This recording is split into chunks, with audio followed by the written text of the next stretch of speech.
لا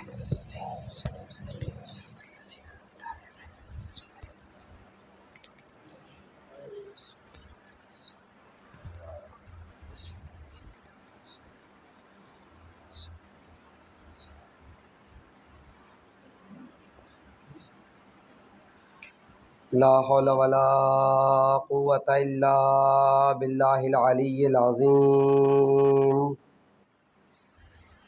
بسم الله الرحمن الرحيم. رب اشرح لي صدري ويسر لي أمري واحلل عقدة من لساني يفقهوا قولي. حسبنا اللہ نعم الوکیل نعم المولا ونعم النصیر. الحمد للہ الذی ہدانا لہذا وما كنا لنہتدی لولا ان ہدانا اللہ. لقد جاءت رسل ربنا بالحق.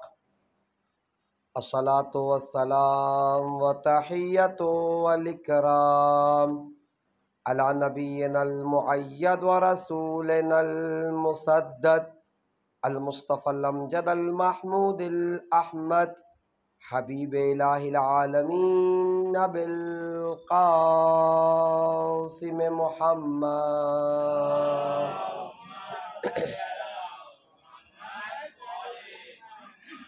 وعلى آل بیتہ الطیبین الطاہرین المعصومین ولعنۃ الدائمۃ علی اعدائہم ومعاندہم وظالمہم وغاصب حقوقہم ومنکری فضائلہم وشاکین فیہم اجمعین.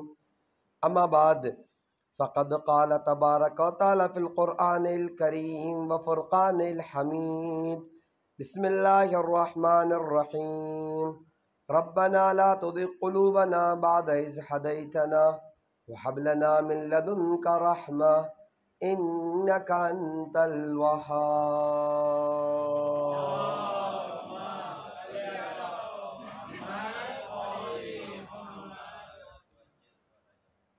عزیزان گرامی قدر، معزز و محترم سامعین کرام، خمسہ مجالس کی یہ آخری گفتگو جو کربلا اور آخرت بخیری کے عنوان سے آپ کی خدمت میں پیش کی جا رہی ہے، اور ان مجالس کے لیے جس آیہ کریمہ کو اپنا موضوع سخن قرار دیا ہے، جس میں ہم پروردگار عالم سے دعا گو ہوتے ہیں اور کہتے ہیں ربنا، اے ہمارے پروردگار، لا تزغ قلوبنا، ہمارے دلوں کو موڑ نہ دینا، بعد اذ ہدیتنا، جبکہ تو انہیں ہدایت کر چکا ہے، جبکہ تو انہیں سیدھا راستہ دکھا چکا ہے. لا تزغ قلوبنا بعد اذ ہدیتنا وہب لنا من لدنک رحمہ، اور عطا کر اپنی طرف سے ہمارے لیے رحمت کو. انکا انت الوہاب، کہ بے شک تو بہت زیادہ بخشنے والا اور عطا کرنے والا ہے. اکثر یہ دعا میں نے کہا ہم قنوت میں پڑھتے ہیں، جو خود اس بات کی طرف دعوت دے رہی ہے، اس بات کو بتا رہی ہے کہ صرف کسی عقیدے کو پالنا، کسی دین کا اقرار کرنا کافی نہیں ہے، بلکہ مرتے مرتے بھی اس دین اور عقیدے کے ساتھ دنیا سے جانا بہت زیادہ ضروری ہے نہیں. اور اس کے لیے میں نے کہا نہ صرف ایک آیت، کتنی دعائیں ہیں، کتنی تعلیمات اہل بیت اطہار علیہ السلام کی جو اس کی طرف ہمیں دعوت دیتی ہے. میں نے کہا تھا دعائے غریق کے لیے تاکید ہے، یا اللہ یا رحمان و یا رحیم یا مقلب القلوب ثبت قلبی علی دینک. یا میں نے کہا رضیت باللہ رب و بمحمد صلی اللہ علیہ وآلہ نبی، اس کی بھی تاکید ہے. یا کہا تھا کہ علماء کی بڑی تاکید ہے کہ کم سے کم زندگی میں ایک بار سے ہی دعائے عدیلہ، تشویقاً ایک جملہ بھی آپ کی خدمت میں پیش کیا تھا کہ پورے عقیدے کو گنانے کے بعد ہم آ کے کہتے ہیں پروردگارا امانت کا واپس کرنا اس کے مالک تک ضروری ہے، تیرے فرمان کے مطابق ہے، لہٰذا اس عقیدے کو ہم تیری بارگاہ میں رکھتے ہیں، اس دین کو تیری بارگاہ میں امانت رکھتے ہیں، فردہ اسے پلٹا دے، علیہ میری طرف، کب؟ وقت حضور موتی، جس وقت میری موت میرے قریب آئے، میرے اس عقیدے کو جو میں نے تیری بارگاہ میں امانت رکھا ہے مجھے پلٹا دینا ہے۔ نہیں تشویقاً ایک جملہ میں نے آپ کی خدمت پیش کیا تھا، یہ دعائے عدیلہ ہے کہ علماء کہتے ہیں کم سے کم ایک مرتبہ سے انسان زندگی میں اس کو پڑھے ضرور۔ میں اس کے مقابلے میں نے آپ کی خدمت میں پیش کیا کربلا کا کیا ربط ہے عاقبت بخیری اور آخرت بخیری سے؟ میں نے کہا گہرا وقت ہے، اصحاب ہے، اولاد اصحاب ہے، پوری زندگی دین اسلام پر، لیکن دنیا سے گئے تو نہ اسلام سلامت ہے نہ دین سلامت ہے۔ میں نے کہا وہ سمر ذی الجوشن کہ جو قاتل امام حسین ہے، صفین میں رکاب امیر کائنات میں موجود ہے، موجود نہیں، میں نے کہا اس کے پیر میں یا ہاتھ میں تیر لگتا ہے، اگر وہی تیر اس وقت اس کے گلے پہ لگتا تو شہید ہو جاتا، لیکن دنیا سے گیا تو دین اور عقیدہ کچھ بھی نہیں تھا۔ یا کتنی مثالیں دی، شمر ذی الجوشن کا تذکرہ کیا، عبداللہ ابن زبیر، عبداللہ ابن عمر، عبداللہ ابن مطیع، مولا گھوڑا حاضر ہے، تلوار حاضر ہے، انہوں نے کہا نہ گھوڑا چاہیے نہ تلوار چاہیے، اس لیے کہ امام کو اصل اس کی نصرت نہیں تھی، امام تو اسے نجات دینا چاہتے تھے۔ غور کریں تو عاقبت بخیری کا بڑا گہرا تعلق ہے کربلا سے۔ کربلا نے بتایا کہ انسان کا کسی دین کو رکھنا، کسی عقیدے کو مان لینا کافی نہیں، بلکہ آخری دم تک اس عقیدے پر باقی رہنا اہمیت کا حامل ہے۔ اور ہم بات جہاں ہماری ختم ہوئی تھی کہ وہ عوامل کیا ہے جو انسان کو آخرت بخیری تک لے کر جاتے ہیں۔ افسوس رہا کہ پورا وقت گزر گیا، صرف ایک عامل بھی ہم مکمل نہیں کر پائے، شاید آج کسی صورت اسے مکمل ہو جائے تو اگلی بات ہوگی۔ میں نے کہا تھا سب سے پہلا عامل ہے صداقت، صحیح نہیں؟ النجات فی الصداقہ، اللہ کے رسول کہتے ہیں نجات دنیا اور آخرت کی صداقت میں۔ اور میں نے کہا صداقت کو ہم کیا سمجھتے ہیں؟ صرف سچ بولنا صداقت ہے؟ نہیں، میں نے کہا تھا 4 مراحل ہے صداقت کے۔ پہلا مرحلہ ہے صدق نیت، کہ نہ صرف انسان کی گفتار سچی ہو بلکہ انسان کی نیت بھی سچی ہو، یعنی اللہم ارزقنا توفیق الطاعہ وبعد المعصیہ وصدق النیہ، دعا کرتے ہیں نا دعا امام زمانے، پروردگار ہماری نیت کو سچا بنا دے۔ تو پہلی صداقت نیت کی صداقت، جسے تفصیل سے آپ کی خدمت میں پیش کیا۔ دوسری صداقت گفتار کی صداقت ہے کہ انسان کہنے میں بھی سچا ہونا چاہیے۔ اور یاد ہوگا تو کل پیش کیا تھا عمل کی صداقت، کہ انسان کا عمل بھی سچا ہو۔ کیا مطلب ہے انسان کا عمل بھی سچا ہو؟ انسان کا عمل بھی سچا ہو یعنی یہ اگر وہ زبان سے کہہ رہا ہے کہ میں مسلمان ہوں تو اس کا عمل بھی مسلمانوں والا ہونا چاہیے۔ اگر وہ زبان سے کہہ رہا ہے کہ میں علی کا چاہنے والا ہوں، اس کا عمل بھی علی کے چاہنے والے جیسا ہونا چاہیے، تب عمل میں صداقت ہے۔ کہا تھا میں خلاصہ اس لیے کرتا ہوں کہ میری بات ربط ہو جائے اور جو لوگ نہیں تھے یا تھے ان تک سمجھ میں آ جائے کہ بات کیا ہو رہی ہے۔ وہیں یہ بات پیش کی تھی کہ جمال الدین اسد آبادی کی، جو کہتے ہیں کہ جب میں مغربی ممالک میں جاتا ہوں تو وہاں پر اسلام تو دکھائی دیتا ہے، مسلمان نہیں دکھائی دیتے، لیکن جب مسلم کنٹریز میں آتا ہوں تو مسلمان تو بہت دکھائی دیتے، اسلام نہیں دکھائی دیتا۔ اگرچہ میں نے کہا 100% یہ بات صحیح نہیں ہے لیکن کچھ حد تک صحیح ہے۔ ہماری زندگیاں مثلا وقت کے اعتبار سے ہم منظم ہیں، نہ صفائی کے اعتبار سے ہم منظم ہیں، جبکہ اسلامی تعلیمات ہے، غیروں نے اپنایا، لیکن ہم آج اسلامی تعلیمات سے بہت دور ہے۔ یا برنارڈ شاہ کا جملہ کہا تھا، وہ کہتا ہے جب بھی میں اسلام کو پڑھتا تھا تو مجھے ایسے لگتا تھا کہ ابھی مسلمان ہو جاؤں، اور مسلمانوں کو دیکھتا تھا تو ایسے لگتا تھا کہ کبھی مسلمان نہ بنوں۔ غور کریں، جب تک عمل میں صداقت نہیں آئے گی تب تک بات آگے نہیں بڑھے گی، کہ زبان نہ کہہ رہی ہو بلکہ عمل بھی صادقانہ ہو۔ میں کہا تھا اسلام بھی خوبصورت ہے، اس کے احکامات بھی خوبصورت ہے، اور بتایا کہ آج کئی سال گزر گئے ہماری قوم نے جو ترقی نہیں کی اس کی اصل وجہ یہی ہے کہ ہم کسی کو اوپر چڑھتا نہیں دیکھنا چاہتے، ہم کھینچنا جانتے ہیں۔ بہترین ہاسپٹل، بہترین دوائیں، بہترین ڈاکٹر ہیں، ہم نے کیا کیا اتنے سالوں تک؟ واہ واہ واہ واہ کرتے رہے ڈاکٹروں کی، دوائیوں کی تعریفیں کرتے رہے، نہ دوائی کھائی نہ ڈاکٹروں کی بات پہ عمل کیا۔ اگر واہ واہ کے علاوہ سیرت پر عمل کرتے، اقوال کو اپناتے، آج ہماری قوم کہاں سے کہاں چلی جاتی۔ لیکن ہوا کہ ہم ڈاکٹروں کی تعریف کرتے رہے، دوائیوں کی تعریف کرتے رہے، ہاسپٹل کی تعریف کرتے رہے، لیکن دوائی نہیں کھائی، شفا ہوگی، مرض بڑھتا چلا گیا۔ اور آخر میں کہا تھا کہ اسلام بھی زیبا ہے، خوبصورت ہے، اس کا عمل بھی خوبصورت ہے۔ کل شیخ مرتضیٰ زاہد کا تذکرہ کیا تھا کہ جب وہ چور جانے لگا تو اسے کیا کیا، وہ غالیچہ جو تھا اس کے ہاتھ میں دیا، اور جاتے جاتے کہا تھا جوان پاک زندگی گزارو، رزق معین ہے، تمہارا رزق خدا تم تک پہنچائے گا۔ چائے بھی پلائی، جبکہ چور ہے، اتفاقاً آ گئے، چائے بھی پلائی، کہا آج دوپہر میں فلاں چیز بنانے والا ہوں، اگر کچھ کام نہ ہو تو میرے ہاتھ کا کھانا کھاتے جانا۔ گھر میں چوری کرنے کے لیے آیا، لیکن اخلاق کا مظاہرہ آپ دیکھ رہے ہیں۔ اور جاتے جاتے جملہ کا تو میں کہا نتیجہ کیا ہوا، شیخ زاہد مرتضیٰ زاہد اس مسجد میں پیش نمازی کرتے کرتے جب مر گئے، جب تک مرے نہیں تب تک پہلے صف کا مصلی تھا یہ چور۔ یہ اسلام خوبصورت ہے، اس کے احکامات بھی بہت زیادہ خوبصورت ہے، صرف ضرورت اس بات کی ہے کہ ہم اسے اپنا لیں۔ اور ایک مقام پر امیر کائنات حضرت علی ابن ابی طالب علیہ السلام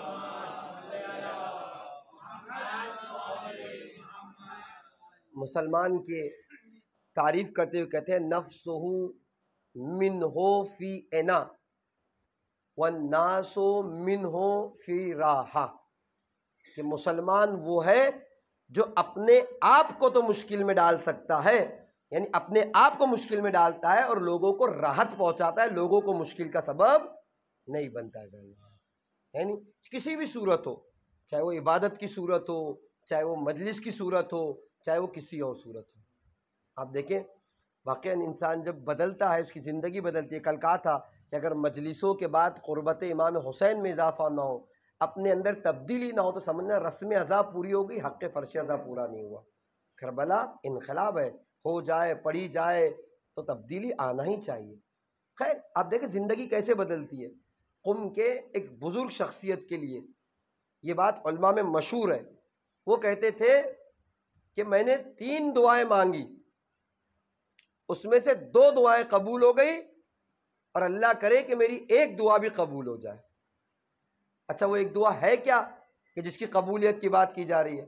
کہ وہ ایک دعا ہے یہ کہ میں نے خدا سے دعا مانگی ہے کہ پروردگارا میں کبھی بھی زندگی میں کسی کی زحمت اور مشکل کا سبب نہ بنوں۔ ہم مانگتے ہیں کبھی اس طریقے کی دعا، پروردگارا میں زندگی میں کسی کی مشکل اور زحمت کا سبب نہ بنوں۔ اس کے بعد کہتے جب ان کی موت ہوئی ہے تو باتھ روم سے حمام سے نہا کر نکلے تھے، لباس بدلنے کے لیے بستر پر بیٹھے اور دنیا سے چلے گئے، تو علماء کہتے ہیں کہ ان کی تیسری دعا بھی قبول ہو گئی کہ دنیا سے گئے تو اس عالم میں گئے کہ لباس اتارنے کی بھی کسی کو زحمت نہیں دی۔ غور کر جناب، یہ زندگی ہے، یہ اسلام ہے کہ یہاں اذیت، اپنے آپ کو انسان اذیت دے سکتا ہے، دوسرے کو اذیت نہیں پہنچا سکتا۔ کل بھی کہا تھا مولا کا جملہ کہ لا تنظروا الی طول الرکوع والسجود، لمبے لمبے رکوع اور سجدوں کو نہ دیکھو، بازار میں آ کر دیکھو امانت داری ہے کہ نہیں ہے، صداقت ہے کہ نہیں ہے۔ اگر صداقت ہے، وعدہ وفائی ہے، تو سمجھنا مسلمان ہے، مومن ہے، کسی کے ایمان کو چیک کرنا ہے۔ یہ ہے اسلام۔ خود شیخ مرتضیٰ زاہد جن کا تذکرہ کیا، مشہور ہے ان کے لیے کہ ایک وقت کسی مجلس میں گئے، کسی پروگرام میں گئے، اور جب واپس پلٹے تو کیا دیکھا، گھر کی لائٹ بند ہے۔ جو گھر کی لائٹ کو بند دیکھا تو کہا کہ میری غلطی ہے، میں لیٹ آیا ہوں، میں اپنی وجہ سے دوسروں کو کیوں زحمت دوں گا۔ ابا تھی، ابا اس کو ہوڑ کر لپیٹ کر شدت کی سردی اس میں دروازے پہ بیٹھ گئی، یعنی یہ بھی گوارا نہیں کیا کہ رات میں آ کر گھر والوں کی نیند میں خلل کر کے انہیں اذیت پہنچائے۔ اور کہتے ہیں کہ جیسے بیٹا ہے، خدا کو یہ عمل نہیں معلوم اتنا پسند آیا کہ ان کی زوجہ نے کچھ خواب میں اس طریقے سے دیکھا کہ جاؤ شیخ مرتضیٰ زاہد جو دروازے پر، جلدی سے دوڑ کے آئی، دروازے کو کھولا تو ابا ہوڑ کر جو ہے وہ دروازے پر بیٹھے ہوئے۔ یہ ہوتا ہے مسلمان، یہ ہوتا ہے مومن، اپنے آپ کو تو اذیت دے سکتا ہے، دوسروں کی اذیت کا سبب نہیں بنتا۔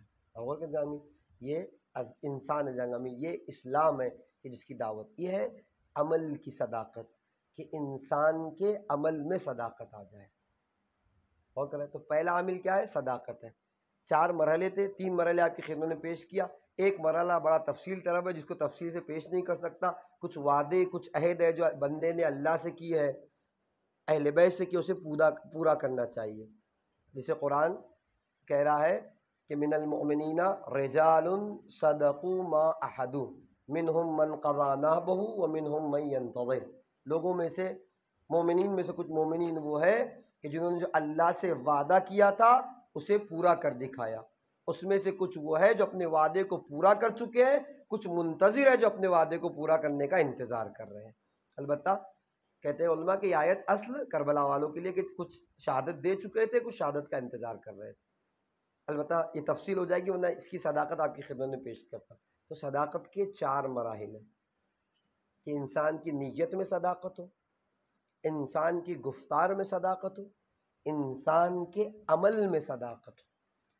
جب انسان کا عمل صادق ہوگا تب جا کر یہ انسان اس لائق ہوگا کہ جہاں کر قرآن کرا یا ایھا الذین آمنوا اتقوا اللہ وکونوا مع الصادقین، کہ ہو جاؤ سچوں کے ساتھ۔ کب سچوں کے ساتھ ہوگے؟ جب انسان کی نیت میں، انسان کی گفتار میں، انسان کی رفتار میں صداقت آ جائے تو پھر اہل بیت کے ساتھ آ کے جڑ جائے گا۔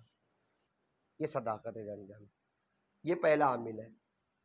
دوسرا عامل، اسے مجھے تو اور بھی میری تیاری کے مطابق 3-4 عامل اور تھے لیکن وقت نہیں ہے کہ پیش کرتا، لیکن آج آخری عامل ایک عامل اور آپ کی خدمت میں پیش کروں کہ جو انسان کی عاقبت بخیری کا سبب بنتا ہے، وہ ہے انسان کا اچھا اخلاق۔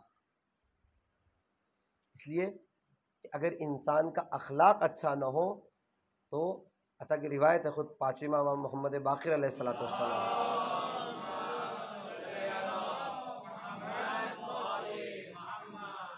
ارشاد فرماتے ہیں کہ کوئی چیز میزان پہ جس دن اعمال تولے جائیں گے اچھے اخلاق اور خوش اخلاقی سے زیادہ بھاری نہیں ہوگی، یعنی جس پر خوش اخلاقی اور اچھے اخلاق رکھے جائے اس کا ترازو، اس کا پلہ جو ہے وہ کیا ہو جائے گا؟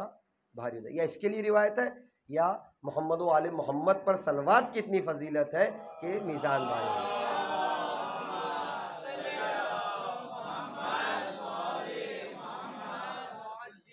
ان 2 چیزوں کے لیے تاکید کی گئی ہے کہ انسان کے یہاں اگر خوش اخلاقی ہے تو نتیجہ کیا ہے؟ انسان کا میزان جو ہے وہ اتنا بھاری ہوگا کہ دوسری کوئی چیز اس کی برابری نہیں کر سکتے جانے جانے۔ اور ایک جملہ آپ کی خدمت میں پیش کروں، یاد رکھیے خوش اخلاقی یا اچھا اخلاق ایک ایسی چیز ہے اگر کافر و مشرک کے یہاں بھی ہے تب بھی خدا اور اس کے رسول کو پسند ہے، اور بد اخلاقی ایک اتنی بری چیز کا نام ہے کہ اگر عابد و زاہد میں بھی پائی جاتی ہو تو نہ اللہ قبول کرتا ہے نہ اس کا رسول پسند کرتا ہے۔ تاریخ پیش کروں، رسول خدا حضرت محمد مصطفیٰ صلی اللہ علیہ وآلہ وسلم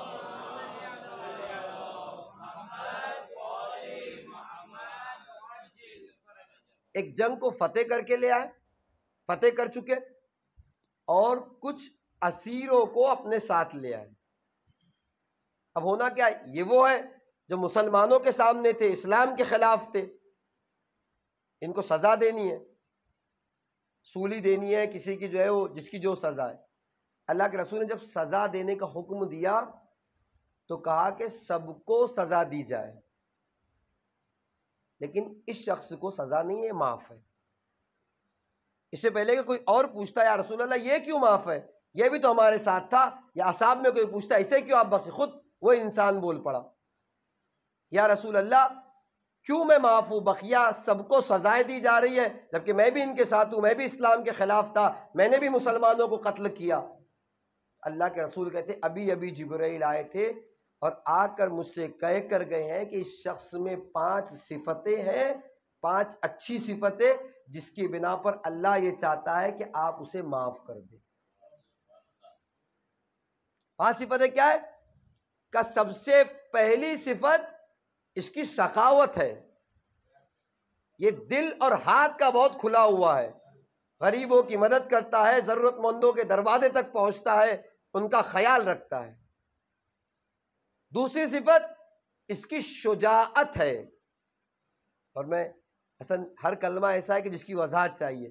شجاعت ہمارے یہاں اس معنی میں لیا جاتا ہے کہ جو بڑھ بڑھ کر حملہ کر رہا ہو، جو بہترین تلوار چلا رہا ہو. نہیں، صرف شجاع وہ نہیں جو میدان میں کھڑے ہو کر تلوار چلا رہا ہو، بلکہ اللہ کے رسول ارشاد فرماتے ہیں اشجع الناس من غلب علی الہوی. شجاع ترین شخص وہ ہے جو اپنے خواہشات پر کنٹرول کر لے، اپنے خواہشات پر غلبہ حاصل کر لے. یعنی شجاعت ہے جانے کے نام. ہم یہ سمجھتے ہیں میدان میں حملہ کرنے والے کا نام شجاعت ہے. اور یاد رکھیے جان گرامی، یا یوں کہوں آپ کی خدمت میں، آپ نے دیکھا نظام مالک اشتر کا تذکرہ تو سنا ہی ہے آپ نے. مالک اس ذات کا نام ہے کہ جن کے دنیا سے جاتے وقت امیر کائنات نے کہا تھا مالک کو مجھ سے وہی نسبت تھی جو مجھے رسول اللہ سے ہے. یعنی اور ہمارے آس نے کہا تھا جب حاکم شام نے کہا کہ علی ہمارا کیا بگاڑ لیں گے، ہمارے پاس تو رائی کے دانوں کے برابر فوج ہے.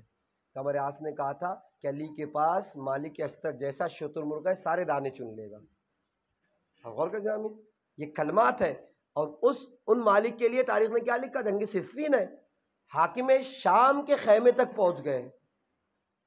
حاکم کے خیمے تک پہنچنا آسان نہیں، پوری فوجیں آگے ہوتی ہے، آخر میں حاکم کا خیمہ لگایا جاتا ہے، اس لیے کہ حاکم ختم ہو گیا تو جنگ ختم ہے. اس حاکم کے خیمے تک ہے اور حکم آتا ہے مالک پلٹ آؤ. تاریخ میں کیا لکھا؟ اٹھی ہوئی تلوار مالک اشتر نے نیام میں رکھی اور واپس چلے آئے. شاید ہم اور آپ ہوتے مولا ایک ہی ضربت کا کام ہے، ایک دو اور بڑھ کے لگا دے، حاکم کا کام تمام ہو، جنگ آپ کی قسمت میں. لیکن اٹھی ہوئی تلوار کو بغیر چو چرا کے نیام میں رکھ کر واپس آ کر قول امام کی اطاعت کر کے بتلایا. یاد رکھو جذبات کے دھاروں میں بہہ جانے کا نام شجاعت نہیں، سوچ اور سمجھ کر قول امام کی اطاعت کرنے کا نام شجاعت ہے.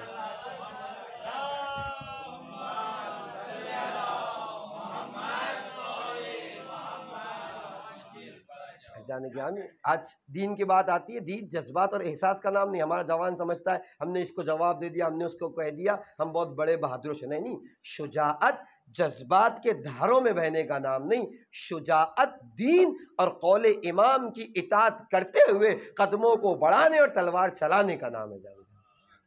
میرے موضوع نہیں ہے، ورنہ میں اکثر کہتا ہوں سرکار وفا کا جب تذکرہ ہو، سرکار وفا نے ایک ہی بار جنگ صفین میں تلوار چلائی. 13 سال کا سن مبارک ہے. کچھ حملے میدان کربلا میں کیے، اس سے کسی کو انکار نہیں. ایسا نہیں کہ نہیں لڑے کربلا میں، جی ہاں جب گئے تھے تو پانی لانے کے لیے گئے تھے، لیکن کچھ حملے ایسے ہوئے تھے کربلا میں جس کے لیے سرکار وفا گئے اور کئیوں کو واصل جہنم کیا. لیکن کیا صرف اسی بنیاد پر سرکار وفا شجاع ہے؟ نہ مجھے صفین پڑھنی ہے، وہ سب آپ کو معلوم ہے. اسی بنیاد پر شجاع ہے؟ نہیں، سرکار وفا نے، یا یوں آپ کی خدمت میں کہوں، اللہ کے رسول ایک جنگ سے واپس پلٹے تو اپنے اصحاب سے کہتے ہیں کہ ابھی ہمیں اس سے ایک بڑی جنگ کرنی ہے. یا رسول اللہ اس سے بڑی جنگ؟ ہم خون بہا کے آ رہے ہیں، ہم گردنیں کٹا کے آ رہے ہیں، ہم تلواریں چلا کے آ رہے ہیں. کہاں اس سے بڑی جنگ، لیکن نہ اس میں تلوار کی ضرورت ہے نہیں ہے، نہ نیزوں کی ضرورت ہے، نہ خون دینے کی ضرورت ہے، نہ سر کٹانے کی ضرورت ہے. کہ یا رسول اللہ یہ کون سی جنگ ہے؟ نہ تلوار کی ضرورت، نہ خون دینے کی ضرورت، نہ جان دینے کی ضرورت. تو اللہ کے رسول نے کیا کہا کہ یہ اپنے آپ میں اپنے خواہشات اور اپنے نفس سے جنگ ہے. کیا پیغام دے رہے اللہ کے رسول؟ میدان میں جا کر تلوار چلانا، میدان میں جا کر شہید ہو جانا جہاد اصغر کی حیثیت رکھتا ہے، اپنی خواہشات کو کچل دینا جہاد اکبر کی حیثیت رکھتا ہے. جس بات کو میں آپ کی خدمت پیش کرنا تھا وہ یہ تھا، جس اب علی کے بیٹے عباس نے صفین میں اور کربلا کے معاذ مواقع میں تلوار چلا کے یہ بتایا کہ جو عباس جہاد اصغر کا سلیقہ جانتا ہے، قول امام کی اطاعت کر کے اپنے خواہشات کو قابو میں رکھ کے یہ بھی بتایا، وہ عباس جہاد اکبر کی بھی صلاحیت رکھتا ہے. عباس اس لیے شجاع نہیں کہ تلوار چلائے، جی ہاں اس لیے بھی شجاع ہے، لیکن شجاعت اس لیے بھی ہے کہ صرف جہاد اصغر نہیں کیا، جہاد اکبر بھی کیا. اسی تمنا سے تو بڑے ہوئے تھے کہ بابا نے کربلا کے لیے مانگا، لیکن کوئی تو تاریخ لا کے بتایا کہ کسی وقت قول امام کے آگے چو چرا کی. لہذا شجاعت بڑھ بڑھ کے حملہ کرنے کا نام نہیں، جذبات کے دھاروں میں بہ جانے کا نام نہیں. شجاعت دین اور امام کے اقوال کی اطاعت و پیروی کے ساتھ قدم بڑھانے کا نام، اسے کہتے ہیں شجاعت. تو کہا کہ اس کے پاس سخاوت ہے، شجاعت ہے، اگر آپ نہیں بھٹکے ہیں تو اصل بات سے بات یہ تھی کہ اسے سزا نہ دی جائے، سارے لوگ اسیر ہیں، انہیں سزا دے دی جائے، لیکن اس شخص کو سزا نہ دی جائے۔ سید الملائکہ جبرائیل نے آ کے کہا کیوں؟ اس کے اندر 5 صفتیں ہیں، کیا ہے؟ سخی بھی ہے، شجاع بھی ہے، اور اس کے بعد صداقت بھی اس کے پاس پائی جاتی ہے۔ صداقت کو تو میں 3-4 دن سے محنت کر کے آپ کی خدمت پیش کر رہا ہوں کہ صداقت کہتے کسے ہیں، صداقت بھی ہے اس کے پاس۔ اس کے بعد چوتھی چیز اللہ کے رسول نے کہا کہ یہ خوش اخلاق ہے، یہ اچھے اخلاق کا مالک ہے، یہ کسی کو اذیت نہیں دیتا، کسی کو تکلیف نہیں پہنچاتا۔ اصل ہمارا موضوع یہ ہے کہ میں نے کیا کہا تھا کہ خوش اخلاقی، اچھا اخلاق ایک ایسی صفت ہے اگر کافر اور مشرک میں بھی ہے تو خدا اور اس کے رسول کو پسند ہے، اور اگر بد اخلاقی ایک ایسی بری صفت ہے کہ اگر عابد و زاہد میں بھی ہے تو اللہ کے رسول اور خدا کو پسند نہیں ہے۔ یہ جو اسیر کر کے لائے گئے تھے مسلمان نہیں تھے، لیکن اس کے باوجود اللہ نے اور اس کے رسول نے معاف کر کے بتلایا کہ خوش اخلاقی ایک ایسا اچھا ہنر ہے، ایک ایسی اچھی صفت ہے کہ جو اللہ اور رسول کو کسی میں بھی ہو پسند ہے۔ اور خاص کر کے انسان اگر اس کے اعمال اچھے نہ ہو تو یقیناً اس کی آخرت بخیر نہیں ہو سکتی۔ یا بعض اعمال ایسے ہوتے ہیں انسان کے جو قبر میں اس کے مر جانے کے بعد اس کی اذیت کا سبب بن جاتے ہیں۔ ایک کلمہ ہمارے پاس شب جمعہ بھی ہے، اس کا بھی حق ادا ہو جائے۔ کلمہ ہمارے پاس فیشار قبر کا ہے۔ حقیقت میں فیشار قبر کیا ہے؟ خود ہمارے اپنے کچھ کیے ہوئے اعمال ہے جو ہماری گھٹن کا سبب بن جائیں گے، اسی کو فیشار قبر کہتے ہیں۔ اور اگر کسی کا اخلاق اچھا نہ ہو تو مستحق ہے اس بات کا کہ اس پر فیشار قبر ہو جائے۔ تاریخ آپ نے سنی ہوگی، سعد بن معاذ کا نام، صحابی رسول ہے، رسول نے جب اسلام لے کر آئے تو اسلام اکیلے نہیں، پورا قبیلہ اسلام لے کے آیا تھا۔ کتنی جنگوں میں رسول اللہ نے ذمہ دار بنایا۔ جنگ احد میں جب زخم لگا ہے، تاریخ کہتی ہے تو خود اللہ کے رسول جاتے تھے، اپنے ہاتھوں سے مرہم کرتے تھے۔ اس ذات کا نام سعد۔ تاریخ نے کیا لکھا؟ آخری وقت آیا اور جب دنیا سے گئے تو اللہ کے رسول نے غسل میں مشارکت کی، کفن پہناتے وقت اللہ کے رسول ساتھ میں موجود تھے، اور پھر اس کے بعد تاریخ نے لکھا کہ تشییع جنازہ بھی کر رہے تھے اللہ کے رسول۔ تشییع جنازہ نہیں کر رہے تھے، پا برینا تھے، پیروں میں چپل بھی نہیں تھی، اور اس سے پہلے کبھی اصحاب نے اللہ کے رسول کو اس طریقے سے نہیں دیکھا۔ کبھی دائیں آ کے کاندھا دیتے تھے، کبھی بائیں آ کے کاندھا دے رہے تھے۔ اور تاریخ نے لکھا کہ جب یہ عالم ہوا ہے کہ تشییع جنازہ کے بعد خود قبر میں اللہ کے رسول نے اپنے ہاتھوں سے سعد کو رکھا، جب رکھا ماں موجود تھی، ماں نے کہا ہنیئن لکا یا سعد، اے سعد تمہیں تمہاری جنت مبارک، ہنیئن لکا یا جنہ، تمہاری جنت تمہاں کو مبارک ہو اے سعد۔ تو اللہ کے رسول نے کیا کہا؟ یا امہ سعد، اے سعد کی والدہ ماں، لا تحتمل لا، اے امہ سعد خاموش ہو جاؤ، اللہ کے فیصلوں کو حتمی قرار نہ دو، جلدی چلو یہاں سے، سعد پر فیشار قبر ہونے جا رہا۔ کون سعد؟ میں نے کہا کتنی عظیم فضیلت ہے۔ مدینے میں اللہ کے رسول آئے تو پورا قبیلہ سعد کا مسلمان ہو چکا ہے۔ اللہ کے رسول اپنے ہاتھ سے جو ہے وہ زخموں پر مرہم کر رہے ہیں سعد کے، اور انتقال کے بعد آپ نے سنا تشییع بھی کی، غسل بھی، کفن بھی، حتی قبر میں بھی لٹایا۔ جب باہر نکلے کچھ دوری پر تو اصحاب نے پوچھا یا رسول اللہ سعد کو آپ نے غسل دیا، آپ نے کفن پہنایا۔ اللہ کے رسول کہتے ہیں یہ تو کچھ نہیں، جو کچھ تمہاری آنکھوں نے نہیں دیکھا وہ میری آنکھوں نے دیکھا۔ تو اتنی تعداد میں ملائکہ آئے تھے تشریح کے لیے کہ جس کا اندازہ نہیں، اسی لیے میں پا برہنہ تھا ان کے احترام میں۔ اور تم جو دیکھ رہے تھے کہ میں کبھی دائیں اور کبھی بائیں ہو رہا تھا، جبرائیل دائیں جاتے تو میں بائیں آ جاتا، جبرائیل بائیں آتے تو میں دائیں طرف سے کاندھا دیتا، یعنی سید الملائکہ جناب جبرائیل نے کاندھا دیا۔ لیکن نتیجہ کیا ہے؟ فیشار قبر۔ یا رسول اللہ پھر فیشار قبر کیسا؟ کا ساتھ کا اپنے گھر والوں کے ساتھ اخلاق اچھا نہیں تھا۔ ایسا گرامی ہوتا ہے، شاید ہمیں سننے میں سخت لگے، بعض لوگ جب گھر سے باہر نکلتے ہیں نا، اپنا اسٹیٹس سنبھالنے، اپنی شخصیت اور پرسنالٹی کو بچانے کے لیے بہت اچھے کردار اور اخلاق سے پیش آتے، لیکن گھر والوں کے ساتھ ان کا رویہ بالکل بھی اچھا نہیں ہوتا، بالکل اہمیت ہی نہیں دیتے، جیسے ان کی زندگی میں کوئی اہمیت ہی نہیں ہے۔ جبکہ تاریخ آپ اٹھائیے، اگر انسان اس بات کی طرف توجہ کر لے کہ گھر ایک ایسا مکان ہے کہ جہاں یقیناً ایک دوسرے کی ایسی برائیاں دیکھنے ملتی ہے کہ جسے انسان برداشت نہیں کر سکتا، لیکن ایک جملہ کو آپ کی خدمت میں، یہ گھر وہ گھر ہے جو بہترین تمرین کی جگہ ہے، ریاضت کی جگہ ہے۔ اگر اس گھر میں کوئی اپنے آپ کو خوش اخلاق بنا لے جائے، کمال کی منزلیں بھی طے کرتا ہے، گھر کے باہر بھی خوش اخلاق ہو جاتا ہے۔ کیوں؟ اس لیے کہ یہاں اس کے اندر یہ ملکہ پیدا ہو جاتا ہے کہ بڑی سے بڑی برائی دیکھ کر بھی اپنے آپ پر قابو پانے لگ گیا، بڑی سے بڑی غلطی دیکھ کر بھی اسے چھپانے کی صلاحیت اس کے اندر پیدا ہو گئی۔ جب یہ کام کر لے جائے انسان تو گھر میں اگر کر پایا تو باہر بھی بہت آسانی سے کر لیتا ہے نہیں سنگامی؟ اور یقیناً ضرورت ہے، آج ہمارے ممبر سے یہ ساری باتیں عام طور سے معاشرتی مسائل نہیں پڑے جاتے، جس کے نتیجے میں آج کیا ہے، 10 شادیوں میں سے 6 کی طلاق ہوتی ہے اور 4 شادیاں صحیح ہوتی ہیں۔ آپ ریشو اٹھا کر دیکھ لیں، معلوم کر لیجئے معاشرے میں کیوں۔ میں نے اس دن بھی کہا تھا، ہوا کیا، مدرسے ہمارے بند ہو گئے، البتہ ہر جگہ نہیں، اکثریت کی بات کرو، مدرسے ہمارے یہاں بند ہو گئے، بچوں نے کتابوں اور مطالعوں کا زمانہ ختم ہو گیا، اب ایک واحد بچا ہوا ہے ممبر۔ اگر ممبر کو بھی ہم نے دین کے کسی ایک گوشے سے مخصوص کر دیا تو اتنا ہی بچہ ہمارا سیکھے گا جو ممبر سے پڑھا جا رہا ہے۔ ضرورت کس بات کی ہے؟ ضرورت اس بات کی ہے کہ نہ اس ممبر سے پورے دین کو بتایا جائے تاکہ بچوں تک، جوانوں تک پورا دین پہنچے، ہے نہیں؟ یہ مسائل پہنچتے نہیں، میرے پاس وقت نہیں ورنہ پیش کرتا، البتہ اگر بات آتی کہ ان عوامل میں سے جو آخرت بخیری کا سبب بنتے ایک احترام والدین ہے۔ اگر والدین راضی نہیں تو انسان کی زبان پہ کلمہ لا الہ الا اللہ بھی جاری نہیں ہوتا آخری وقت میں۔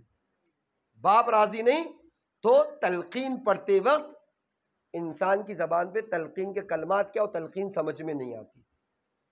البتہ وقت نہیں رہا اس کو پیش کرتا ہوں آپ کی خدمت میں، لیکن ایک جملہ پیش کروں کہ انسان، گھر سے مراد جو گھر کا اہم حصہ ہے یا اولاد ہے انسان کی، یا والدین ہے یا زوجہ ہے۔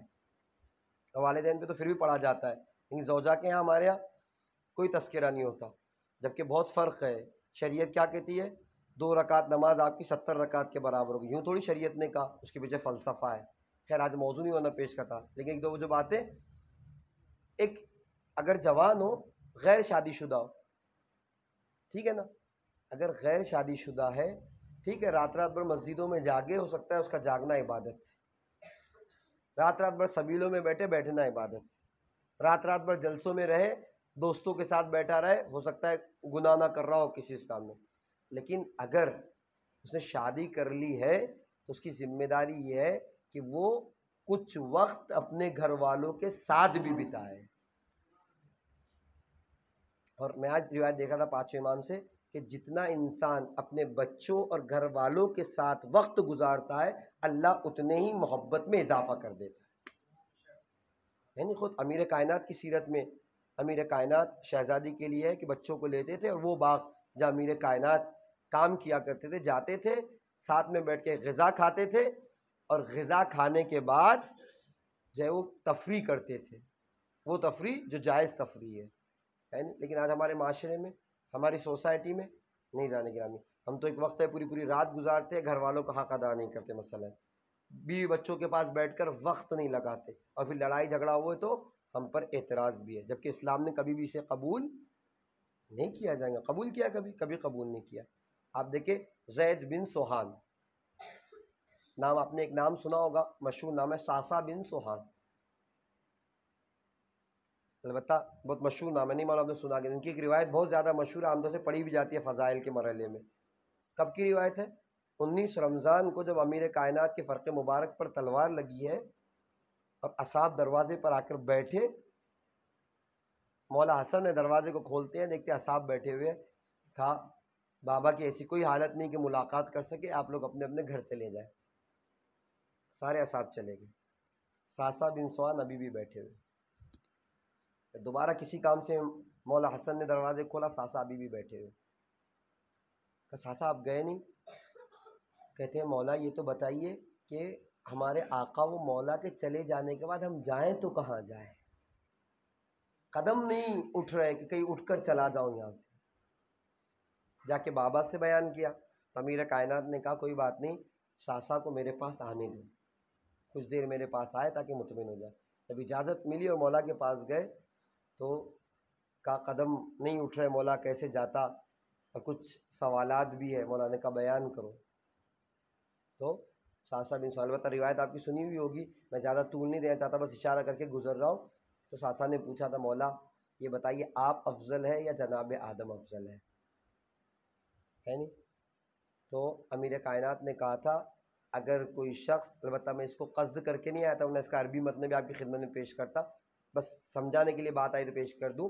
مولا کہتے ہیں کوئی شخص اپنی تعریف اپنے منہ سے کرے اچھی بات نہیں ہے، لیکن ساسا سنو، آدم وہ ہے جو گندم اور گیہوں کھانے کے بعد جنت جیسے مقام سے نکال دیے گئے، اور میں وہ ذات ہوں جو خدا کی مرضی کے لیے گیہوں کو ہاتھ تک نہیں لگاتا، جو کی روٹیاں کھاتا ہوں۔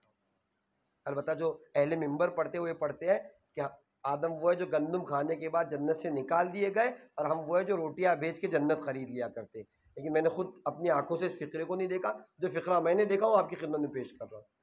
کہا گندم کھانے کی بنا پر جنت جیسے مقام سے نکال دیے گئے، اور میں خدا کی مرضی کے لیے جو کی روٹیاں کھاتا ہوں۔ یعنی یہ بھی کمال ہے۔ میں اکثر کہتا ہوں، کل میں نے کہا تھا عمل کی بات ہو تو ہم کہتے کہاں مولا کہاں ہم، جنت میں جانے کے بعد تو جہاں مولا وہیں ہم، ہے نہیں؟ کل ایک جملہ پیش کیا تھا، ایسے ہی جان گیا ہم صرف اتنا ہی کہو، کیا مولا مرغ و مسلم نہیں کھا سکتے تھے؟ بریانی اور پلاؤ نہیں کھا سکتے تھے؟ حرام تھا، حلال تھا، کیوں نہیں کھاتے تھے؟ اس لیے کہ خدا سے کچھ قریب ہو جائے، یعنی مولا خدا کے لیے حلال غذائیں چھوڑ سکتے ہیں، ہم خدا کے لیے حرام غذا نہیں چھوڑتے۔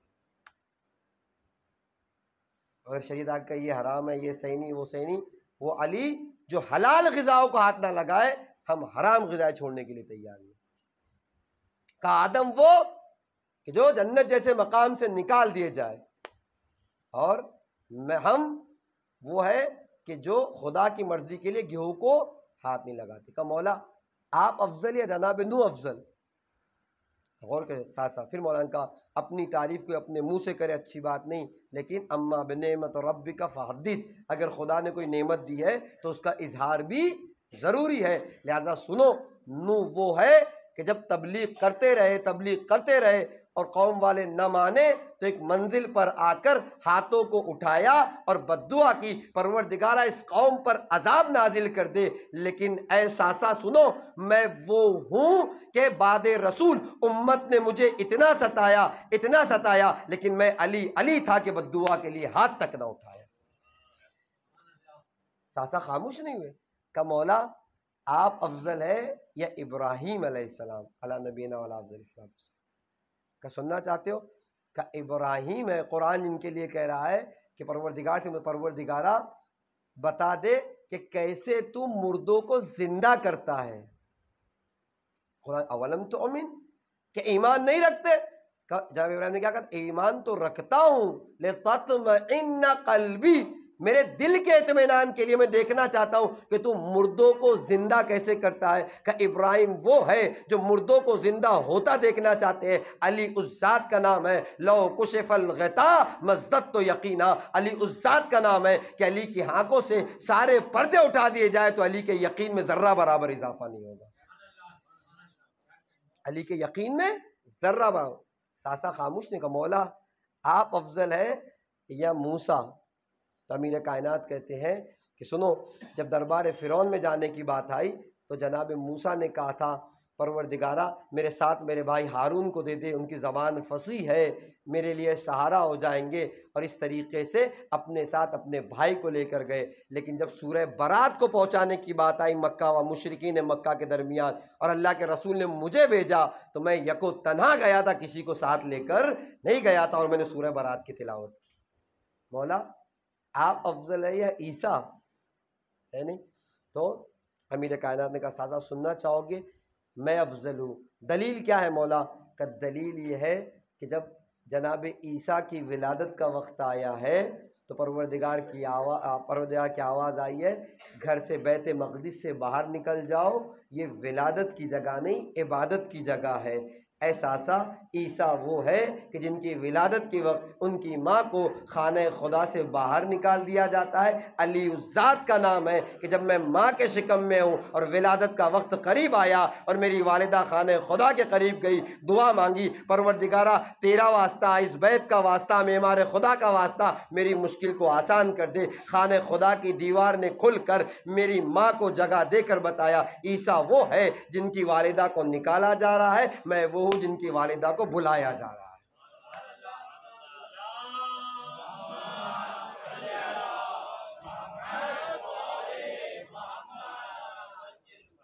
ہے نہیں جان گرامی؟ تو یہ ساسا بن سوان ہے۔ اصل بات تھوڑی دیر آپ نے ہوا کر لی تو اب اصل بات بھی سن لیجئے۔ ساسا بن سوان، ان کے بھائی زید بن سوان کہتے ہیں کہ جب جناب سلمان فارسی کو امیر کائنات نے مدائن میں اپنا جانشین اور گورنر بنایا تو زید بن سوہان کے لیے پتہ چلا جناب سلمان فارسی کو کہ بہت زاہد ہو گئے ہیں، دن میں روزہ رکھتے ہیں اور رات رات بھر مسجد میں عبادت کرتے ہیں۔ ایک عصا کا سہارا لیا، عصا لیا ہاتھ میں، جناب زید بن سوہان، ساسا بن سوہان کے بھائی، البتہ دونوں بھائی شہید ہو گئے۔ ساسا بن سوہان کے زید بن سوہان کے دروازے پر آئے، دق الباب کیا، زوجہ تھی، کہ کون؟ کیا سلمان فارسی، کہ زید بن سوہان سے ملاقات، کہ وہ مسجد میں گئے ہوئے ہیں، اور زوجہ نے بھی طنز میں کہا اب افطار کا وقت ہوگا تو افطار کرنے آئیں گے پھر واپس چلے جائیں گے۔ آپ غور کر رہے ہیں؟ ویسے بھی بیویوں کا تو کام ہوتا ہی ہے، لیکن ہماری اپنی ذمہ داری بھی ہم دیکھتے ہیں۔ ایک بندہ جیسے کہا تو کہا کچھ کھانے کے لیے غذا دے دو، کہ وہ روزے سے کچھ کھانے کے لیے غذا دے دو۔ زوجہ نے کچھ غذا دی اور غذا لے کر چلے، نماز میں تھے، نماز سے فارغ ہوئے تو غذا کو آگے بڑھایا، بسم اللہ، دیکھا جناب سلمان فارسی ہے، حاکم مدائن ہے، کہا میں تو روزے سے ہوں، کہ اس وقت میں تم سے کہہ رہا ہوں روزہ افطار کرو۔ ایسی بات ہے، سب جانتے تھے سلمان ہے، عام شخص سلمان منا علی البیت، سلمان کا قول اہل بیت کا قول ہے، جان گرامی سمجھ گئے۔ غذا کو اٹھایا، اٹھانے کے بعد روزے کو افطار کیا، کہ اسی وقت نماز کو ترک کرو اور گھر کی طرف چلے جاؤ، تمہارا یہ زود نہ خدا کو پسند ہے نہ اس کے رسول کو پسند ہے۔ میں نے کیا کہا؟ ایک انسان غیر شادی شدہ ہے، ممکن ہے اس کا رات رات بھر جاگنا ثواب ہو، ممکن ہے رات رات بھر جو ہے اس کا مسجد میں بیٹھنا عبادت ہو، لیکن ایک شادی شدہ جس کی گردن پر حقوق ہے، اس کی ذمہ داری یہ ہے کہ وہ اپنے گھر جائے اور اپنی زوجہ اور بچوں کے حق کو پورا کرے، انہیں بھی وقت دے۔ اور گامی نہیں ہوا تو میں نے کہا 10 شادیوں میں سے 6 طلاق ہے، نتیجہ کیوں؟ ہمیں اصول نہیں معلوم۔ اہل بیت اس دن بھی کہا تربیت کتنا اہتمام کرتے ہم، بچہ خراب ہو گیا تو مولانا کے پاس آ کے تھے، مولانا بچہ خراب ہو گیا، لیکن اہتمام کرتے تربیت کبھی نہیں۔ ایک اچھا کھانا بنا دو تو یوٹیوب پہ کلپ دیکھ کر اچھا کھانا بنا لیتے ہیں، اہتمام کرتے تب اچھا بنتا ہے، لیکن بچے کی تربیت کے لیے کبھی اہتمام کیا کہ نہیں؟ جا کے کتاب پڑھے اہل بیت نے کیا کہا ہے، سیرت اہل بیت کیا ہے، کوئی اہتمام نہیں۔ اس کے بعد بچہ خراب ہو گیا تو رونا روتے ہیں۔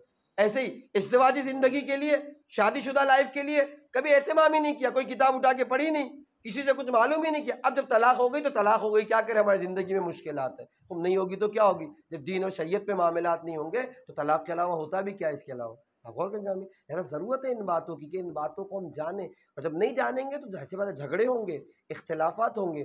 البتہ جھگڑوں کو بھی طریق علامہ محمد تقی جعفری بڑے خطیب بھی تھے، ان کے لیے وہ کہتے ہیں کہ ایک بار میری بیوی سے میرا جھگڑا ہو گیا، اور جھگڑا ہوا تو کچھ انہوں نے کہا، میں بھی جوش میں تھا، کچھ میں نے کہا، لیکن اگلے اس میں نے دل میں سوچا کہ ہم شیر اور چیتے اور حیوان جیسے تھوڑی کہ ایک دوسرے پہ جھپٹ رہے ہیں، ہم تو انسان ہیں۔ جلدی سے گیا، بیوی کے ہاتھ کو چوما، سارا غصہ اس کا ٹھنڈا ہو گیا اور میرا احترام کرنے لگا۔ طریقہ ہے، اسلام ہے نہیں؟ کتنے مثالیں آپ کی خدمت پیش کو۔ آغا قاضی کے شاگرد تھے ہاشم حداد، وہ کہتے ہیں کہ بس آخری بات پیش کرو اور گفتگو تمام۔ ہاشم وہ کہتے ہیں کہ میری بیوی سے میرے بڑے اچھے معاملات تھے، میں نے ابتدا میں کہا تھا کہ یہ گھر انسان کے کمال کا ذریعہ، اگر انسان کے اندر صلاحیتیں پیدا، اس لیے کہ یاد ہے کہ مشکلات ایسا نہیں کہ ہمیشہ انسان کو توڑنے کے لیے نہیں، بعض اوقات مشکلات سے انسان سنورتا ہے، اس میں مضبوطی آتی ہے کہ نہیں ایسا؟ امیر کائنات نے جناب عثمان بن حنیف کو جو خط لکھا ہے اس میں کہتے ہیں یاد رکھو عثمان، جو درخت گھر کے گملوں میں لگائے جاتے ہیں چھوٹی سی ہواؤں کے ساتھ بہہ جاتے ہیں، لیکن وہ درخت جو جنگلوں کی سختیوں میں بڑے ہوتے ہیں، بڑے بڑے طوفان بھی انہیں ہلا نہیں سکتے، ہے نہیں؟ چاقو کو تیز کرنا جب تک کا اس پہ نہیں چلائیں گے تیز نہیں ہوتا، اس پتھر کو جس کو ہیرا بنانے کی کوشش کی جائے، جب تک آگ میں جلایا نہ جائے وہ ہیرا نہیں بنتا۔ ہر چیز کمال کے لیے مشکلات چاہتی ہے، جتنی مشکلات اس پہ پڑے گی اتنا وہ کمال تک پہنچتا ہے۔ اور میں نے کہا تھا یہ گھر بہترین تمرین کی جگہ ہے، ایسی ایسی برائیاں انسان دیکھتا ہے، اگر اسے برداشت کر لے گیا، یا یوں کو جو گھر میں خوش اخلاق ہو گیا وہ گھر سے باہر بھی خوش اخلاق ہوگا۔ ہاشم حداد کہتے میری بیوی سے بڑا اچھے معاملات تھے، اور لیکن میری ساس جو تھی وہ بڑی خطرناک اور اکیلے تھی، اس لیے ہمارے ساتھ اس کا رہنا بھی ضروری تھا، کچھ کر بھی نہیں سکتے تھے۔ جب میں گھر میں طالب علم تھا، میرے پاس اتنے پیسے نہیں تھے کہ اچھی گاڑی میں لے کے پھرتا، مثلا اچھی خواہشات پوری کرتا۔ جب میں گھر میں جاتا ہے شروع ہو جاتی۔ میں نے میری بیٹی کی دنیا کو جہنم بنا دیا، ایک ایسے گھر میں شادی کر دی کہ جس کا کیا کہنے۔ یہ ہزاروں قسم کی باتیں مجھ سے کرتی ہے۔ کبھی میں بھی پڑھا لکھ کر مدرسے سے آتا، دھوپ سے آتا، کلاس سے آتا، کبھی تو برداشت نہ ہوتا، میں بھی بول پڑتا۔ اور ایک بار ایسا ہوا کہ میں عاجز ہو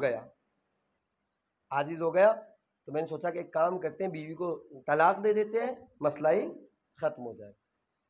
لیکن طلاق دینے سے پہلے اپنے استاد قاضی کے پاس گیا ہے نہیں۔ میں نے اس دن کہا تھا آپ کی خدمت میں کہ یہ علماء وہ علماء ہیں جنہیں اپنے علم پر، اپنے عقیدے پر بہت زیادہ اعتبار تھا۔ علامہ آیت اللہ بہجت کا جملہ پیش کیا تھا، یا اور بھی ایک دو جملے آپ کی خدمت میں پیش کیے۔ اس کے علاوہ یہ پیش کرو اگر آپ کی خدمت کہے تو علامہ باقر مجلسی کے لیے ایک شخص آیا، آقا پانی لے کر آیا، اور آنے کے بعد کہتا ہے کہ آقا جو اس پہ ذرا سا سورہ حمد پڑھ کے پھونک دیجئے، میں بیمار ہوں۔ تو کہا مجھے اپنی زبان پہ تو اعتبار نہیں، منہ اور زبان سے گناہ نہ کیا، لیکن یہ ہاتھ پوری زندگی قال الصادق و قال الباقر لکھتے رہے، یعنی امام صادق نے کہا، امام باقر نے کہا، ان ہاتھوں میں ہو سکتا ہے اثر ہو۔ ایک انگلی کو پانی میں ڈبایا، کب پی لو، اس نے پیا، شفا یاب ہو گیا۔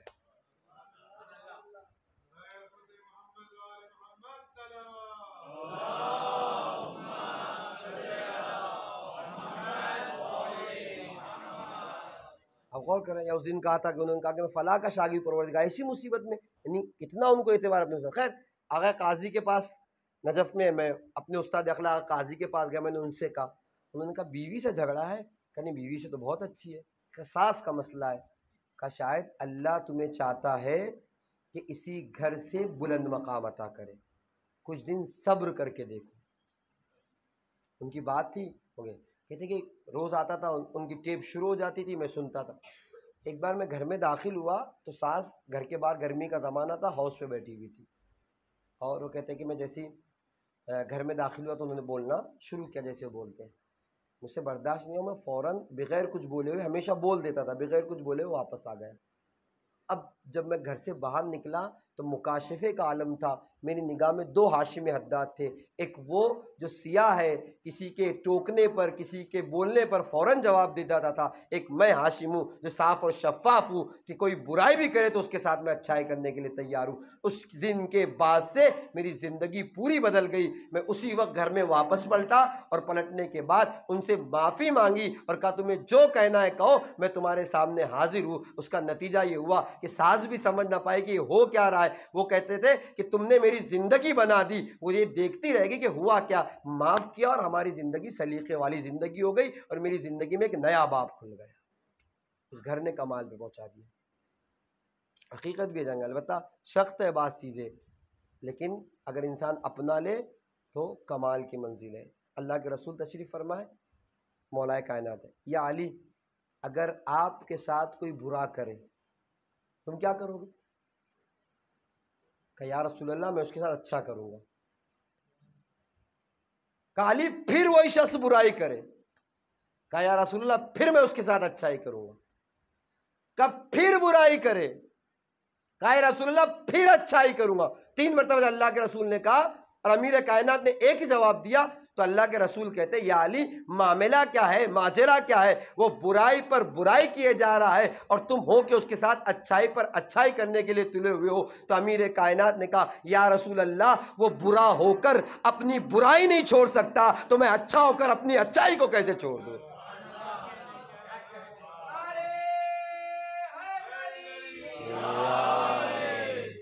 یا رسول اللہ غلطی پہ وہ ہے، باطل پہ وہ ہے، اسے اپنا راستہ بدل لینا چاہیے، میں تو حق پہ ہوں، میں تو سچ پہ ہوں، میں تو صحیح راستے پر ہوں، میں کیوں اپنا راستہ بدلوں؟ برا ہو کر اپنی برائی نہیں چھوڑ سکتا تو میں اچھا ہو کر اپنی اچھائی کو کیسے چھوڑوں؟ یہ ہے اسلام۔ جب انسان کے اندر اچھا اخلاق ہو تو یہ بھی انسان کے لیے سبب بنتا ہے کہ اس کی عاقبت بخیر ہو جائے، آخرت بخیر ہو جائے۔ 4 قسم کے لوگ دنیا میں، ایک وہ ہے جن کی دنیا بھی اچھی، آخرت بھی اچھی، اصحاب حسینی، یا دنیا بھی اچھی ہے اکثر کی اور عاقبت بھی بہت اچھی۔ کچھ وہ ہے جن کی دنیا بالکل بھی اچھی نہیں گزری لیکن عاقبت بہت اچھی ہو گئی۔ البتہ اس میں بھی کوئی کمال تھا، کوئی ہنر تھا، کوئی بات ایسی تھی کہ یہ ہنر پیدا ہو گیا۔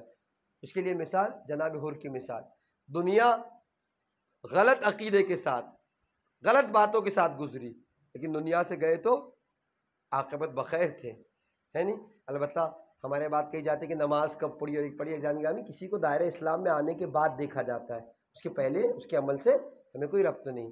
اور یہ تو وہ ہے کہ امام نے کہا تھا ان سفینۃ الحسین اوسع و اسرع، حسین کا سفینے میں وسعت بھی بہت ہے اور تیزی سے نجات تک لے کر جاتا ہے۔ یہ تو امام حسین کی نجات ہے کہ ادھر حر نے معافی مانگی، ادھر جنت کو سدھارے۔ اس سے تیز بھی جانے گرامی کوئی ہو سکتا ہے نہیں؟ الا ان الحسین باب من ابواب الجنہ، اللہ کے رسول کے خبردار، حسین جنت کے دروازوں میں سے ایک دروازہ ہے۔ من آداؤ حرم اللہ علیہ الریح الجنہ، جس نے حسین سے دشمنی کی اللہ نے اس کے اوپر جنت کی خوشبو کو حرام قرار دیا۔ یہ تو امام حسین کا سفینہ ہے۔ تو ایک وہ کہ جس کی زندگی خراب، آخرت اچھی۔ کچھ وہ ہے کہ جن کی زندگی بہت اچھی ہو سکتا ہے گزری ہو لیکن عاقبت بخیر نہ ہو سکے۔ میں نے ایک لیسٹ گنایا آپ کے سامنے، شمر، عبداللہ ابن مطیع، عبداللہ ابن زبیر، عبداللہ ابن عمر۔ ہو سکتا ہے ایک مرتبہ کہ کسی کی زندگی اس میں سے اچھی گزری ہو لیکن موت عاقبت بخیر نہ ہو سکے۔ ایک وہ ہے جس کی دنیا بھی خراب ہے، آخرت بھی خراب ہے۔ بہت سے لوگ ہیں جو خدا کا اقرار نہیں کرتے، خدا کو نہیں مانتے۔ تو 4 طبقے ہیں، لہٰذا ہماری بھی کوشش یہ ہونی چاہیے کہ ہم اس طبقے میں سے ہو کہ دنیاوی دین اسلام کے ساتھ گزرے اور سانس بھی نکلے تو دین اسلام پر نکلے، کہ زبان پر لا الہ الا اللہ محمد الرسول اللہ کے کلمات جاری ہو، یا زبان کے بسم اللہ باللہ وعلی ملت رسول اللہ، وہ کلمات جو امام حسین نے پشت فرس سے گرتے وقت بھی ادا کیے تھے، اور شمر ملعون جب کند خنجر پھیر رہا تھا تب بھی امام حسین کا بسم اللہ باللہ فی سبیل اللہ وعلی ملت رسول اللہ۔ امام حسین قربانی اس لیے کہ اسلام باقی رہ جائے، یہ دین باقی رہ جائے۔ اور میں نے کہا عصر عاشور تک امام حسین کا امتحان تھا، بعد عصر عاشور حسین کی بہن علی کی بیٹی امتحان دے رہی تھی، دے نہیں رہی تھی، امام حسین کا سر سارے مصائب کو دیکھ رہا تھا۔ تاریخ نے لکھا جب اسیروں کا یہ قافلہ، میں دفن شہداء کا تذکرہ کر چکا ہوں، کوفے کی راہ کا تذکرہ بھی کل آپ کی خدمت میں کیا تھا، کہتے ہیں کہ جب کوفہ سے اہل بیت کے لٹے ہوئے قافلے کو ابن زیاد کے خط کے بعد کہ اگر کوفہ میں کچھ دیر اور یہ لوگ ٹھہر گئے تو کوفہ کے حالات بدل جائیں گے، یزید کو خط، یزید نے کہا جلدی سے بھیج دیا جائے۔ اب تیز رفتاری کے ساتھ یہ قافلہ کوفہ سے شام کی طرف بھیجا جا رہا ہے۔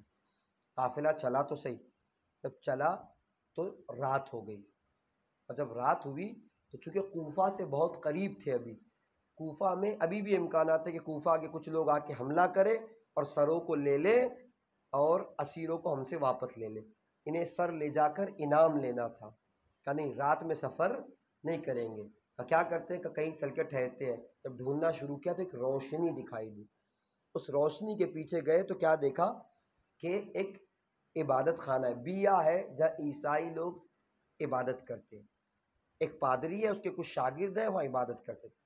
دروازے کو کھٹکھٹایا، کہ کیا بات ہے، کہ ہم حکومت شام کی طرف سے آئے ہیں، کوفہ میں ہماری حکومت ہے، کہ چاہتے کیا ہو، کہ بس چاہتے یہ ہے کہ آج کی رات یہاں پر قیام کرے، ان سروں کی حفاظت کرے۔ کہ کون ہے یہ سر، کیا ہے، کہ کسی نے اسلام کے خلاف خروج کیا تھا، ہم نے ان کے مردوں کو مار ڈالا اور ان کی بیوی اور بچوں کو اسیر کر کے لے کے آئے، کہ چاہتے کہ رات بھر یہاں پر رکیں اور صبح یہاں سے سفر کریں۔ وہ پادری جو بھی ان کا بڑا تھا وہ کہتا ہے کہ دیکھو میرے اس بیا میں اتنی بڑی جگہ نہیں کہ تم سب کے سب آ جاؤ، ہاں ایک کام ہو سکتا ہے کہ جو نو کے نیزہ پہ سر ہے سارے، ان سروں کو یہاں دیوار سے لگا دو، یہ جو قیدی ہے جس کے ہاتھوں میں ہتھکڑیاں، پیروں میں بیڑیاں، گلے میں خاردار توق، اسے ایک گوشے میں کھڑا کر دے، ایک کونے میں بیبیاں کھڑی ہو جائے، تم لوگ گھوڑے سوار ہو، تمہارے پاس اسلحے، بیا کے باہر کھڑے ہو کر ان چیزوں کی حفاظت کرو۔ ان لوگوں نے قبول کر لیا جو قافلے کو لوٹ کر لے کر جا رہے تھے، اب قبول کیا۔ اس کے بعد جب سروں کو جس پر نو کے نیزہ پہ سر تھے دیواروں سے لگا دیا گیا، ایک گوشے میں بیمار امام کھڑا ہو گیا، بیبیاں سروں کو جھکائے ہوئے اس میدان میں چھوٹی سی جگہ پر کھڑی ہو گئی۔ ایک صندوق کو نکالا کہ اس میں قیمتی سر ہے، اسے اپنے پاس حفاظت سے رکھنا۔ وہ سر کسی اور کا نہیں، امام حسین کا سر تھا۔ تاریخ نے لکھا یہ لوگ بیا کے باہر پیرا ڈال کر کھڑے ہو گئے، اس نے ان کو کھڑا کیا، سارے شاگردوں کو کہا اپنے اپنے کمروں میں چلے جاؤ، سارے شاگرد چلے گئے، سونے کا وقت ہوا، یہ لوگ سو گئے۔ جیسے بستر پر سویا ہے یہ پادری اور اس کی آنکھ لگی تو کیا دیکھتا ہے، وہ جو صندوق جس میں سر دیا گیا تھا اس صندوق سے ایک نور نکل رہا ہے اور جو آسمان تک جا رہا ہے۔ اب اس نور کو دیکھنے میں مشغول تھا، اچانک سے کیا دیکھا، ایک تخت ہے جو آسمان سے چلا آ رہا ہے، ایک بی بی درمیان میں بیٹھی ہوئی ہے، کئی بیبیاں ہیں اسے دائرہ بنائے ہوئے ہے اور آواز لگاتی جاتی ہے، اے میرے لال حسین تجھے 3 دن کا بھوکا ہو پیاسا مار ڈالا گیا، اے پادری اٹھ، تو کس کے استقبال کے لیے آج تیرے یہاں کون آیا ہے، کس کا سر ہے تو نہیں جانتا، گھبرا کے اٹھا کہ ماجرا کیا ہے، یہ بیبیاں کون ہے، یہ معاملہ کیا ہے، جلدی جلدی دروازوں کو کھٹکھٹایا، اپنے شاگردوں کو باہر بلایا کہ وہ جو سر رکھا گیا ہے کسی عام انسان کا سر نہیں ہے، کسی بڑی شخصیت کا سر ہے، اس لیے کہ میں نے خواب میں ایسے ایسے دیکھا کہ وہ سر کو لے آؤ۔ سر کو لایا گیا کہ میں پہچاننے کی کوشش کرتا ہوں، کچھ نشانیاں ہوگی، جب سر کو نکالا ہے، ارے کیا پہچانتا، کئی تیر کا نشان تھا، کئی پتھر کا زخم تھا، کئی خون بہ رہا تھا، کہ یہ سر تو اتنا زخمی ہے کہ اسے پہچانا نہیں جا سکتا۔ اس کے بعد بھی کہتا ہے لاؤ ذرا سا گلاب کا عرق لے آؤ، گلاب کا عرق لایا گیا، گلاب کے پانی سے امام حسین کے سر کو دھلا، تب بھی پہچان نہ سکا کہ سر کس کا سر ہے۔ اس سر کو ہاتھوں میں لیا اور اپنے خاص کمرے میں جہاں وہ بیٹھ کر عبادت کیا کرتا تھا اپنے سامنے رکھا، سامنے رکھ کے کہتا ہے اے سر بتا تو کون ہے، من انتا، تو کون ہے، کچھ کوئی اس سے پوچھتا، کئی کٹا ہوا سر بھی گفتگو کرتا ہے، لیکن عجب نہ ہو یہ کہے اے کوئی سر کرتا نہیں لیکن یہ سر کلام کرے گا، اے سر سچ سچ بتا تو ہے کون۔ جب 2-3 مرتبہ سوال کیا نا، سر بریدہ سے آواز آئی، انا المظلوم انا الغریب انا العطشان، میں غریب ہوں، میں مظلوم ہوں، انا المقتول، میں مقتول ہوں، میں پیاسا ہوں۔ نہیں نہیں، روتا جاتا ہے، روتے روتے پوچھتا ہے اور بتاؤ تم ہو کون، سچ سچ بتاؤ تم ہو کون، کیوں اتنا نور ساتے ہو رہا تھا، کون بیوی آتی آ رہی تھی۔ جب رو رو کے سوال کرتا جاتا ہے، اتنا رویا کہ سر امام حسین سے آواز آئی، سننا چاہتا ہے میں کون ہوں، انا ابن المصطفیٰ، انا ابن علی المرتضیٰ، انا ابن فاطمہ الزہرا۔ اے پوچھنے والے سن، میں نواز رسول ہوں، میں علی کا لال، فاطمہ کا نور نظر۔ ارے تلوار پر ہاتھ رکھا، شاگردوں کو بلایا، اپنے بیا سے باہر نکلنا چاہتا ہے۔ امام سجاد آگے بڑھے، چاہتا کیا ہے کہ خون کی ندیاں بہ جائے، اپنے رسول کے نواسے پر یہ ظلم کیا کہ نہیں نہیں، مصلحت خدائی ہے، ہم مجبور نہیں، خدا را تلوار نیام میں رکھ دی جائے۔ تلوار کو نیام میں رکھا، امام روتے جاتے تھے۔ الا لعنت اللہ علی القوم الظالمین۔ سیعلم الذین ظلموا ای منقلب ینقلبون۔ الہی بحق زہرا و ابیہا و بالیہا و بنیہا سر المستودفیہ، پروردگارہ ہمارے آنسو کو رومال شہزادی میں جگہ عنایت فرما، ہمارے آنسو کو تسکین شہزادی کا ذریعہ قرار دے۔ قلب نازنین امام کو ہم سے راضی و خوشنود فرما، امام کی دعاؤں میں ہمیں شامل حال فرما، ہماری اس عبادت کو قبول فرما۔ میرے معبود آج کی شب جمعہ ہے، شب دعا ہے، شب مغفرت ہے، پروردگارہ ہمارے گناہ کبیرہ و صغیرہ کو معاف فرما، ہمارے والدین کے گناہ کبیرہ و صغیرہ کو معاف فرما، ہمارے مرحومین کے گناہ کبیرہ و صغیرہ کو معاف فرما، ہمارے مرحومین کی مغفرت فرما، انہیں جوار معصومین علیہم الصلاۃ والسلام میں جگہ عنایت فرما۔ میرے معبود سے واسطہ ہے محمد وآل محمد کا، سامعین میں مومنین میں جو مومنین بیمار ہے انہیں صحت کاملہ و عاجلہ عنایت فرما، جو مومنین بے اولاد انہیں اولاد صالحہ عنایت فرما، جو صاحب اولاد ان کی اولاد کو صالح بنا دے، جو مومنین مقروض ان کے قرضوں کو خزانہ غیب سے ادا فرما، جو مومنین صاحبان دختر ان کو اپنی ذمہ داری سے سبکدوش فرما۔ میرے معبود سے واسطہ ہے محمد وآل محمد کا، زندگی میں زیارت امام حسین علیہ الصلوۃ والسلام اور آخرت میں شفاعت امام حسین علیہ السلام نصیب فرما۔ میرے معبود جن حضرات نے منبر کے بعد آنسوں کے بعد دعاؤں کی گزارش کی ہے ان سب کی دلی دعاؤں کو مستجاب فرما، سامعین جلسہ بانیان جلسہ کی تمام دلی مرادوں کو پورا فرما، ان کی تمام مشکلات کو برطرف فرما، بانیان جلسہ کے مرحومین کی مغفرت فرما، انہیں جوار معصومین علیہ الصلوۃ والسلام میں جگہ عنایت فرما۔ میرے معبود سے واسطہ ہے محمد وآل محمد کا، ان آنسوں کے بعد جو دعائیں دل میں لے کر آئے اسے قبول و مستجاب فرما، جو دعائیں رہ گئی اسے قبول و مستجاب فرما۔ پروردگارہ اہم ترین دعا ہے میرے معبود، منتقم خون امام حسین یوسف زہرا امام زمانہ کے ظہور میں تعجیل فرما، امام کے مخلص غلاموں میں ہمارا شمار فرما۔ ربنا تقبل منا انک انت السمیع العلیم۔ اب حضرت سے گزارش ہے ایک مرتبہ علم اور 3 مرتبہ سورہ توحید کی تلاوت فرما کر بانی مجلس کی مرحومین اور جملہ مرحوم مومنات کی ان کو بخش دیں۔